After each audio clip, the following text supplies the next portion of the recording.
Assalamualaikum warahmatullahi wabarakatuh. Selamat siang, selamat sore, selamat malam, selamat pagi, dan selamat senantiasa untuk siap menjadi orang-orang sukses. Para pemirsa yang dirahmati oleh Allah, para pecinta hidup sukses dan pegiat hidup sukses yang dirahmati oleh Allah, kita bertemu kembali dalam perbincangan tentang manajemen waktu. Masih seputar manajemen waktu. Di kali yang kesekian, setelah kita membicarakan beberapa tema, kita pada kesempatan ini ingin mencoba untuk membuat sebuah anatomi jenis-jenis orang ya, terkait dengan sikap mereka dalam kaitannya dengan mengelola waktu.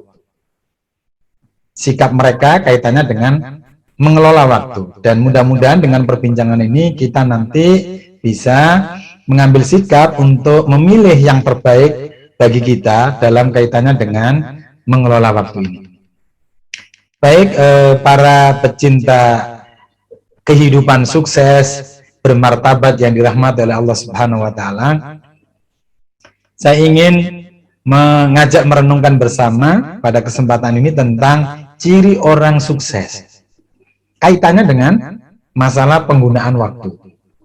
Orang yang sukses itu ya, umumnya adalah mereka memanfaatkan waktu yang mereka miliki dengan melakukan hal-hal yang tidak diminati oleh orang-orang yang gagal. Ya. Orang yang sukses itu umumnya mereka memanfaatkan waktu yang mereka miliki dengan melakukan hal-hal yang pada umumnya tidak diminati oleh orang-orang yang biasa-biasa saja, apalagi orang yang gagal. Bagi orang yang biasa mungkin lebih mudah menyesuaikan diri dengan pahitnya kegagalan. Ya wis, nggak apa-apa gagal, kita sabar saja. Nggak apa-apa gagal, toh nanti ada kesempatan berikutnya. Nggak apa-apa gagal, toh ini adalah kesuksesan yang tertunda. Banyak ragam alasan yang dia pakai. Sehingga yang dia pikirkan, ya, orang-orang yang biasa ini atau orang-orang yang gagal itu kecenderungannya adalah menyesuaikan diri dengan pahitnya kegagalan. Ya. Mereka lebih siap itu, lebih mudah untuk menyesuaikan diri dengan pahitnya kegagalan. Ya. Daripada apa? Daripada mereka menggunakan waktu yang memerlukan pengorbanan, daripada mereka menggunakan waktu yang memerlukan keseriusan, ya. Daripada mereka ya, harus menggunakan waktu yang memerlukan penataan yang sedemikian rupa, membutuhkan konsentrasi dan lain-lain, yang itu semua sesungguhnya dapat membawa kepada kesuksesan. Jadi orang biasa-biasa saja atau orang yang gagal itu biasanya pilihannya itu lebih kepada menyiapkan diri untuk menyesuaikan ya, dirinya terhadap kepahitan kegagalan. Ya. Tidak seperti orang-orang yang sukses. Orang-orang sukses itu lebih memilih bagaimana dia bisa menyesuaikan dirinya dengan waktu yang dia miliki untuk ya kemudian dia mengorbankan tenaganya, pikirannya dalam rangka mengisi waktu itu supaya dia menjadi sukses. Nah ini, mari kita coba petakan masing-masing kita ini. Kita ini termasuk jenis orang yang bagaimana ya, berkaitan dengan penyikapan terhadap waktu yang kita miliki ini. Apakah kita ini jenis orang yang ya, cenderung siap berkorban untuk mengisi waktu dengan hal-hal yang tidak diminati oleh orang biasa-biasa saja, atau justru kita ini termasuk jenis orang yang lebih siap menyesuaikan diri kita terhadap kepahitan kegagalan yang kita alami. Ya, kalau pilihannya yang pertama, insya Allah kita berpotensi menjadi orang yang sukses. Tapi kalau pilihannya yang kedua, kita lebih memilih untuk menyesuaikan diri dengan kegagalan yang kita alami, kira-kira kita ini lebih berpotensi untuk menjadi orang yang tidak begitu sukses. Kapan cita-cita kita itu bisa menjadi bermakna? Ini penting. Ya. Setelah kita melihat anatomi jenis manusia terhadap pemanfaatan waktunya, kita pilih yang mana, kategori orang sukses atau orang yang gagal atau orang biasa-biasa saja. Maka sekarang kita coba untuk membicarakan tentang cita-cita kita. Setiap orang umumnya punya cita-cita, teman-teman. Tetapi persoalannya adalah kapan cita-cita kita ini menjadi bermakna. Setiap orang berbeda. Ya, setiap orang pasti punya cita-cita. Tetapi ketika setiap orang itu ingin mendapatkan atau mencapai cita-citanya, ya, mereka akan berbeda-beda dalam menjawab kapan cita-cita kita ini menjadi bermakna. Ya. Nah, ini penting supaya kita nanti tidak hanya sekedar mempunyai cita-cita yang itu sekedar pepesan kosong. Teman-teman sekalian, ya, adalah kurang berarti jika kita hanya mempunyai cita-cita dan tujuan dalam hidup. Itu nggak cukup. Ya, kita tidak cukup hanya punya cita-cita dan tujuan hidup. Dan cita-cita serta tujuan hidup kita itu tidak akan berarti tanpa disertai dengan penjadwalan waktu. Kenapa? Karena untuk menggapai cita-cita itu adalah panggung kehidupan yang dalam prosesnya dia membutuhkan waktu. Ya. Hanya dengan menjadwalkan waktu yang kita miliki ini, kita bisa maju ke depan setapak demi setapak untuk mendekati, ya, semakin dekat cita-cita yang kita inginkan. Maju setapak demi setapak, kita bisa mencapai cita-cita dan tiba kita pada tempat tujuan yang kita inginkan. Ya. Tanpa kita memiliki penjadwalan waktu, sulit dibayangkan kapan cita-cita itu bisa kita capai. Ya. Kapan kita bisa tiba dalam posisi cita-cita itu kita raih. Maka sekali lagi penting bagi kita untuk menyadari bahwa punya cita-cita itu penting, tujuan hidup itu penting. Tetapi cita-cita yang kita miliki, tujuan hidup yang kita miliki, itu semuanya tidak ada gunanya. Tidak ada gunanya, tidak ada artinya ketika tidak kita sertai dengan penjadwalan waktu. Yang karenanya kemudian kita bisa setapak demi setapak berjalan menuju titik tujuan kita, cita-cita kita. Istilah sekarangnya adalah kita bisa punya peta jalan, kita bisa punya roadmap, ya. Nah, tidak mungkin orang itu punya peta jalan, tidak mungkin orang itu punya roadmap ketika dia tidak punya penjadwalan waktu menuju cita-citanya. Maka sekali lagi menjadi penting setiap kita menyertai cita-cita dan tujuan kita itu dengan jadwal waktu yang kita bikin dengan sebaik-baiknya. Nah, kembali ke jenis kategori manusia tadi. Manusia itu sebagaimana tadi di depan saya sampaikan ada dua kategori, ya. Ini secara sederhana saja kita bagi dalam dua kategori. Kategori pertama itu manusia yang malang. Ya, istilah kita manusia yang malang. Apa manusia yang malang itu? Yaitu kumpulan orang-orang yang kecewa, yang selalu memulai sesuatu pada keesokan harinya. Ya, mereka punya ciri seperti itu. Orang-orang gagal, orang-orang biasa-biasa saja, apalagi gagal, atau yang kita sebut orang malang, itu adalah kumpulan manusia, orang-orang yang punya jenis, punya ciri, dia selalu kecewa, ya, yang dia selalu memulai sesuatu pada keesokan harinya. Ya. Jadi apa ya, kalau dalam bahasa agama kita itu adalah, ya, ketika dia punya waktu pagi dia menunggu sore, ketika dia ada di waktu sore dia menunggu pagi, dan seterusnya begitu. Ya. Nah, sementara ada kategori manusia lain, jenis manusia yang kedua, yaitu kumpulan manusia yang hebat, ya, yang tidak malang itu, ya. Jadi ini malang vs hebat, ya.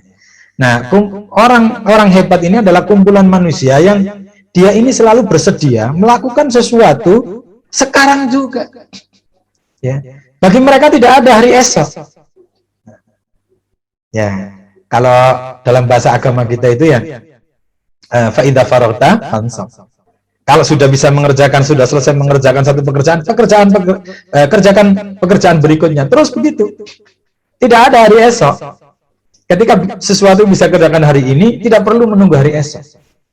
Nah, jenis orang-orang hebat yang berpotensi sukses itu adalah orang-orang yang dia selalu punya kesiapan untuk melakukan sesuatu itu ya hari ini, saat ini juga, sekarang juga. Ya, karena bagi mereka tidak ada hari esok itu. Nah, coba kita petakan masing-masing kita, teman-teman. Kita ini termasuk orang-orang yang sering memilih ya menunggu waktu esok, atau kita ini terkategorikan orang yang tidak mau menunggu waktu esok. Ya, ada sesuatu pekerjaan kalau bisa kerjakan hari. Nah, kerjaan itu akan kita kerjakan hari esok ketika memang tidak bisa dikerjakan hari. Nah, ini dua pilihan. Ya, sederhana kelihatannya, tetapi ya hasilnya sangat berbeda. Hasilnya sangat berbeda. Orang-orang yang punya kebiasaan menunggu hari esok, mereka ini sering bertemu dengan deadline, bertemu dengan batas waktu, yang karenanya kemudian pekerjaan yang dikerjakan dalam kondisi di detik-detik terakhir batas waktu pastilah tidak menghasilkan pekerjaan yang sempurna. Lebih baik, lebih sempurna pekerjaan-pekerjaan yang kita kerjakan dalam kondisi ruang waktu yang cukup, sehingga ketika ada kekurangan dan kesalahan masih bisa diperbaiki.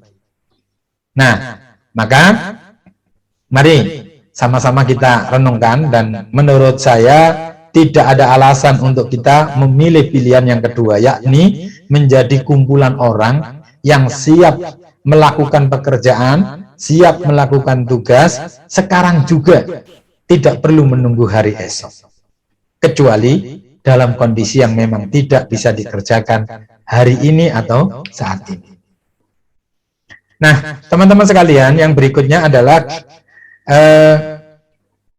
karakter orang sukses dan orang hebat dan orang malang ini biasanya ya sangat bisa kita lihat dari bagaimana mereka membuang waktu, ya. Membuang-buang waktu. Jadi orang yang sukses itu tidak ingin membuang waktunya. Orang yang malang, orang yang biasa-biasa, orang yang gagal itu biasanya dia memiliki kebiasaan membuang waktu. Nah, ini penting untuk kita sadari, karena bagi kita harusnya ya kita miliki kesadaran bahwa membuang waktu itu bukan hanya suatu kejahatan biasa. Bagi orang sukses, bagi orang hebat, membuang waktu itu sesuatu yang terkategorikan dalam tanda petik ya, pembunuhan yang kejam. Ya, membunuh apa? Kesuksesan. Dan pembunuhannya yang sangat kejam. Ya. Nah, ini harus kita miliki kesadaran itu. Bagi orang sukses, bagi orang hebat, ya, membuang waktu itu bukan sekedar kejahatan biasa, tapi dia adalah terkategori pembunuhan yang kejam. Membunuh apa? Membunuh kesempatan sukses kita. Jika kita ini harus membuang waktu, ya mengapa tidak kita lakukan dengan cara memanfaatkan sampai mati? Ya. Jadi, kalau kita harus membuang waktu, mengapa tidak kita manfaatkan sampai mati? Bukankah itu lebih baik? Waktu itu kita manfaatkan untuk hal yang berguna bagi kita. Sama-sama membuang waktu. Jadi setiap kita ini membuang waktu. Waktu kita buang dengan cara apa? Melewatinya. Nah, orang yang membuang waktu dengan sia-sia itu ketika melewati waktu dengan sesuatu yang tidak ada gunanya bagi dirinya. Tetapi bagi orang yang hebat, orang yang sukses, dia akan melewati setiap waktu yang dia miliki itu untuk melakukan sesuatu yang bermanfaat bagi dirinya. Nah, maka mari kita perhatikan bagaimana kita membuang waktu kita ini. Apakah waktu kita ini terbuang untuk sesuatu yang tidak ada manfaatnya? Maka tentu itu tidak akan mampu menghantarkan kita pada kesuksesan. Ataukah kita ini membuang waktu untuk hal-hal yang berguna bagi kita, yang insya Allah itu berpotensi membuat kita menuju kepada kesuksesan. Nah, berikutnya teman-teman sekalian, saya ingin mengajak pada atau merenungkan pada ungkapan yang sering kita dengar. Apa ungkapan itu? Saya tidak punya waktu. Nah, ungkapan ini menarik untuk kita kaji. Ya, bisa jadi kadang-kadang ungkapan ini saya tidak punya waktu itu karena memang waktu kita habis. Atau orang ini saya tidak punya waktu itu karena dia tidak pernah merencanakan waktunya. Ya. Itu dengan kata lain, ada orang yang mengatakan begini, kapanpun saya ada waktu. Nah, itu berarti pengangguran itu. Ya. Jangan bangga kalau kemudian saya kapanpun ada waktu, itu kemudian bangga di hadapan orang-orang ketika ditanya, ayo kapan kita ketemu? Kapanpun saya ada waktu. Nah, itu berarti pengangguran. Ya. Kenapa? Karena kapanpun saya punya waktu, itu berarti dia tidak punya prioritas pekerjaan. Ya, sesungguhnya kalau orang mengatakan saya tidak punya waktu, itu ya umumnya mereka sudah punya pekerjaan-pekerjaan yang definitif, yang bagi dirinya itu adalah prioritas untuk diselesaikan. Ya. Jadi sekali lagi mari kita renungkan, ya kata-kata saya tidak punya waktu itu sesungguhnya ya konotasinya, maknanya itu sesungguhnya adalah kita sedang berkata ada hal lain yang lebih penting yang harus saya kerjakan. Ya. Maka mari kita renungkan, ya, apakah kita termasuk golongan orang yang saya tidak punya waktu, atau kita tergolong pada orang yang kapanpun diperlukan saya ada waktu. Nah, sesungguhnya ini adalah auto kritik bagi kita, atau mungkin ya auto evaluation, ya, evaluasi diri, self evaluation bagi kita. Apakah kita ini termasuk orang yang banyak nganggur, atau kita ini termasuk orang yang produktif? Ya. Orang yang produktif, orang yang hebat itu cenderungnya adalah saya tidak punya banyak waktu. Kenapa? Karena mereka ya sudah merencanakan waktunya. Sementara pengangguran, orang yang tidak produktif itu biasanya sering mengatakan ya kapanpun diperlukan saya ada waktu. Ya. Maka hati-hati dengan ungkapan siap, kapanpun saya siap. Ya. Ya, bagi seorang atasan atau seorang yang punya perusahaan yang ingin merekrut orang, ya, itu akan bisa menilai ini orang pengangguran atau orang yang punya kesibukan, kan gitu. Teman-teman sekalian yang dirahmati oleh Allah dan semoga sukses selalu, sampailah kita pada perbincangan yang di titik ini saya ingin mengajak kita semua untuk merenungi tentang memaknai sebuah hari, ya, agar hari kita ini bermakna. Ya. Kalau kita ini kan bicara waktu, itu mungkin satuannya pendek, tapi begitu kita bicara hari, maka satuannya agak panjang, 24 jam. Ya. Maka biasanya kita bicaranya day to day, hari demi hari. Ukuran produktivitas kita biasanya hari. Hari kita, hari kerja kita juga ukurannya hari. Satu hari 8 jam dan seterusnya. Maka saya ingin mengajak merenungkan begini. Perlu kita membuat hari kita ini bermakna. Jangan biarkan hari kita ini tidak bermakna. Satu hari pun jangan sampai kita lewatkan menjadi hari yang tidak bermakna bagi kita. Ya.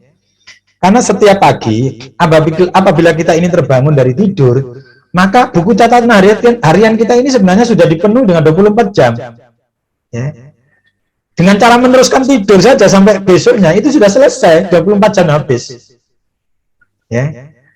Nah, kita juga bisa isi dengan bangun, mandi, lalu main aja 24 jam habis, sama-sama habis. Penuh, buku catatan harian kita itu semuanya penuh. Pertanyaannya, isi catatannya ini bermakna atau tidak? Isi catatannya ini bermakna atau tidak? Nah, ada sebuah riwayat yang menceritakan bahwa Rasulullah SAW bersabda, ma min fajri yaumin, ya, pada setiap terbit fajar dari setiap hari itu yang syakku illa wayunati malakani, ya. Tidak ada hari, ya, terbitnya fajar di setiap hari itu kecuali, ya, kemudian ada dua malaikat menyeru kepada kita yang bangun, ya ibnu Adam, wahai anak Adam, ana yaumun jadidun, ya. Dia menyeru begini, wahai anak Adam, aku adalah hari yang baru. Ya ibnu Adam, wahai anak Adam, ana yaumun jadid, aku ini hari yang baru. Wa ala amalika syahid, dan aku atas apa yang engkau kerjakan di hari ini menjadi saksi. Fatazawwad minni. Dia mengatakan begitu. Oleh sebab itu, manfaatkanlah aku sebaik-baiknya, seindah-indahnya. Ya, fa inilah a'udu ila yaumil qiyamah. Kenapa? Karena sesungguhnya aku, kata hari itu, ya, tidak akan datang lagi menghampirimu sampai hari kiamat. Jadi satu hari itu ketika kita lewati, setelah itu ya kita berpisah, nggak pernah ketemu lagi. Maka perintah, ya, dalam agama kita itu adalah menjadikan hari ini bermakna. Dengan cara apa? Ya. Kata hari tadi itu, wa ala amalika syahid, aku ini akan menjadi saksi atas apa yang kamu kerjakan di hari ini. Fatazawwad, ya, maka perindahlah, Ya, minni hari ini, ya, hari yang kau temui ini. Nah, jadi teman-teman sekalian, kalau kita ingin membuat hari kita ini bermakna supaya kita sukses, kita jangan sampai membuat satu hari pun di antara hari kita ini tidak bermakna, maka setiap hari itu perlu diisi dengan kegiatan yang berfaedah, yakni yang boleh dibanggakan, kegiatan yang boleh diandalkan. Ya, biasanya kalau kegiatan yang tidak diandalkan, tidak banyak faedah itu malu kita ungkapkan. Nah, betapapun baik niat yang kita miliki dan tujuan yang kita miliki, teman-teman sekalian, tanpa kita mau dan siap melakukannya sekarang juga, dengan cara mengisi hari-hari kita ini dengan kegiatan-kegiatan yang bermanfaat untuk mempermudah mencapai tujuan dan keinginan kita itu, ya, maka kita akan mudah bertemu dengan kegagalan. Ya. Janganlah kita cenderung mengisi hari kita ini dengan menangguhkannya untuk hari esok. Sekarang untuk santai, sekarang untuk istirahat, biar besok kita kerjakan, minggu depan kita kerjakan, 10 tahun lagi kita kerjakan. Ya. Kita masih akan tetap kandas ketika cara mengelola waktu yang kita miliki seperti itu. Kenapa? Itu artinya kita tidak sedang serius memberikan makna dalam hari yang kita miliki. Satu hari itu penting, karena bisa jadi hari itu adalah hari terakhir yang kita miliki. Maka, mari kita menanamkan pada diri kita cara pandang bahwa tidak ada hari esok untuk sebuah kebaikan dan kesuksesan. Ya, ketika setiap pekerjaan yang menuju kesuksesan dan kebaikan itu bisa dikerjakan hari ini pula kita kerjakan. Karena kita ingin menjadikan hari-hari kita ini menjadi hari-hari yang bermakna untuk kita semua. Ya, ketika kita bertemu dengan hari esok, maka hari esok itu kita bikin bermakna dengan cara mengisi hari esok dengan kegiatan, agenda yang berfaedah. Semoga bermanfaat, semoga kita semua menjadi orang-orang yang senantiasa mampu menjadikan setiap hari kita bernilai, dan karenanya kita menjadi orang-orang yang berpotensi meraih kesuksesan. Assalamualaikum warahmatullahi wabarakatuh.